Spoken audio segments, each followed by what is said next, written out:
from a very young age and has channeled her love for books and reading into a successful writing career. And this is something that a great many of us have thought of in our lives. So maybe you could actually even talk about how that transition came for you, how you made it happen. JC has written 16, what? 15. Okay, never mind, that's not nearly as impressive. 15 novels, congratulations. Living with a chronic pain disorder, JC uses writing as a therapeutic outlet, crafting edgy and bold stories that raise awareness about mental health as well as social issues. In her latest book, JC explores the themes of heartbreak, trust, and new beginnings. And these are topics that each of us has had to deal with at some point in our lives, and it's an ongoing experience for many of us, so of course that's very appropriate. Please stay after this reading to meet JC for a book signing at the Cream Pie Cafe booth right down here. Please welcome JC Hannigan. Thank you. Where to begin? I started writing basically to cope with a chronic pain disorder, as you heard, and I just started writing these stories and decided one day why not to publish them. So yeah, that's basically my story. I don't want to take up too much time talking about that and this reading to you guys. But I'm going to read from my latest release, which is Riverside Reverie, and it's essentially is about a girl who's moving on from a breakup and dealing with a rather toxic sister and family situation. So yeah, I'm going to dive into chapter 8, or I think it's chapter 8. Yes. Which is when she's on the camping trip that she goes on with her best friend to kind of get over it and falls in love with somebody else. So, oh, sorry. Feel like, is that better? Oh. So, chapter 8, jumping in, Lux. You want to do it, I know you do. Jasmine's voice startled me, almost making me lose my footing on the edge of the cliff. I whirled to face her, my heart pounding, and placed my hand over it, trying to study its uneasy beats. Jesus, don't do that, I laughed. She smiled apologetically. Sorry, but I'm right, aren't I? You want to jump. I bit my lip, looking back over the edge of the cliff. Talia and Theo were still down there, but they had swum towards Baz and Ryan's canoe. Theo's arms rested on the edge of the canoe while Talia floated on her back. I mean, a little bit. What's holding you back? Jasmine cocked her head, her eyes daring me. The height, I pointed out, arching a brow. Jasmine knew I wasn't a fan of heights. So close your eyes, she grinned. I'll jump with you. We'll hold hands the whole way down if you want.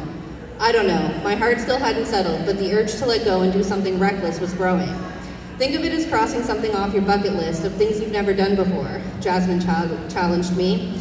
She knew I had several lists, several things that I wanted to do, things I'd never done. Although I'd never thought to add jump off a cliff to the list, I knew it would be fun to do so. All right, fine. Really? Jasmine seemed surprised, her eyes brightening. I'll jump, if you tell me what's going on with you and Desmond. I tilted my chin towards the fire pit where Desmond had joined Kai and Zoe.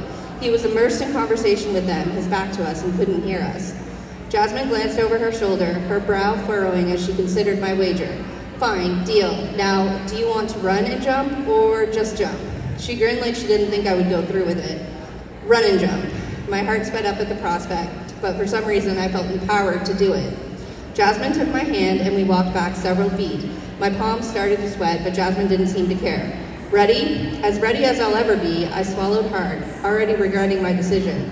Still, it felt too late to turn back now. She squeezed my hand in comfort. You got this, you're going to love it. Trust me, it feels so freeing. I nodded, unable to say another word, and we started running towards the edge of the cliff. The thing about me was, once I set my mind to doing something, I did it, even if it terrified me. And I was terrified. My heart was pounding as we launched ourselves off the edge of the cliff.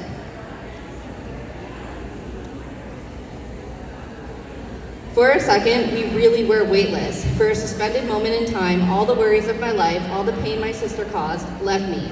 Jasmine let out a holler of elation and I closed my eyes tight, focusing on the feel of the wind whipping through my hair, rather than the water's surface getting closer and closer.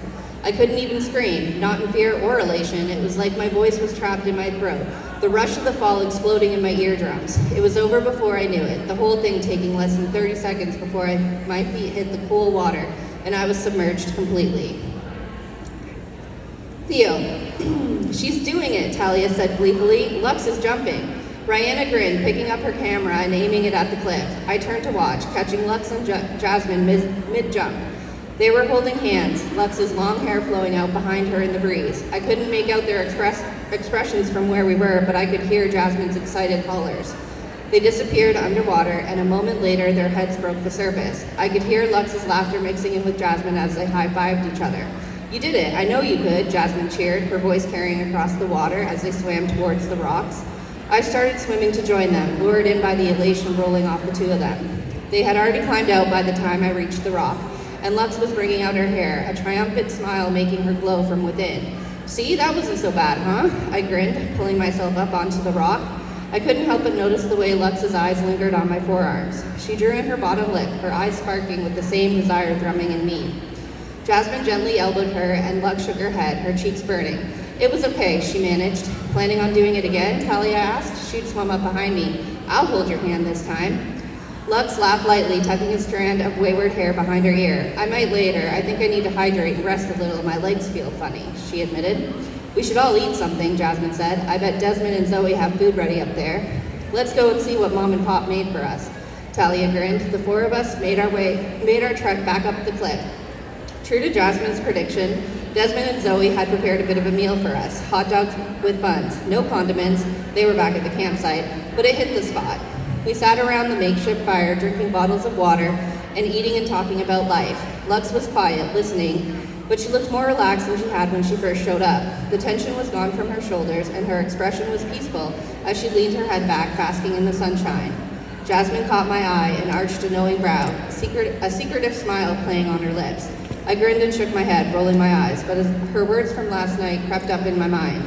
I give you my permission to ravage her and show her what multiple orgasms are all about, because I'm not at all sure she's had that experience before. I took a swig of water, trying to push her words out of my mind and ignore the pull I felt to do just that. After we finished eating, we cleaned up and put the fire out, using Moose's collapsible water bowl. We stuck around a while longer to make sure the fire didn't start again. Will we be coming back here, Lux asked, eyeing the edge of the cliff like she was debating on jumping in again. Kai, Zoe, Baz, and Rihanna had already started walking down the pathway with Moose, leaving the rest of us at the top of the cliff. I'd planned on jumping once more, and so did Talia. Desmond was waiting to make sure everybody got back down safely, or maybe he was waiting for Jasmine. It's supposed to rain tomorrow, so we'll stick around campsite, Jasmine answered. If you want to jump again, I'd do it now. Who knows if we'll be back. Lux nodded, considering Jasmine's words. It's the fastest way down, Talia remarked, launching herself over the edge of the cliff with an excited yip. Lux took a breath, steeling herself. All right, one more time. Just to say I did it twice. She grinned at Jasmine. Jasmine was already pulling her cell phone out of her bag. I'll record it so you've got proof, she smiled back. I don't want to do it alone, Lux said, her brows creasing with concern. Theo, want to jump with her? Jasmine asked, arching a brow at me. I could if you want to, Lux. Lux looked at me, biting on her lower lip. I guess you're a safe option to jump with, what with your diploma in nature. I chuckled. I don't have a diploma in nature, but close enough. I held my hand out to her, and I was surprised when she took it. Jasmine was recording, but Lux didn't pay a lick attention to her. Her eyes were on our connected hands. Ready? I asked, hearing how affected I was by her in my own voice. Yes, she said, looking at me. Her eyes sparkled like ancient Clandestine rocks of the exposed pre-Cabaran rock around us. We ran towards the cliff and jumped, the air rushing loud in my ears and around us as we fell.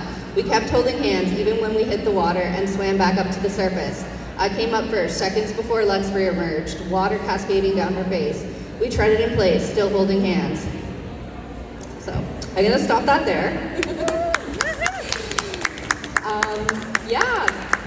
So, any questions or? No. Yes? Is that your first book? No, this is book number 15. Yeah.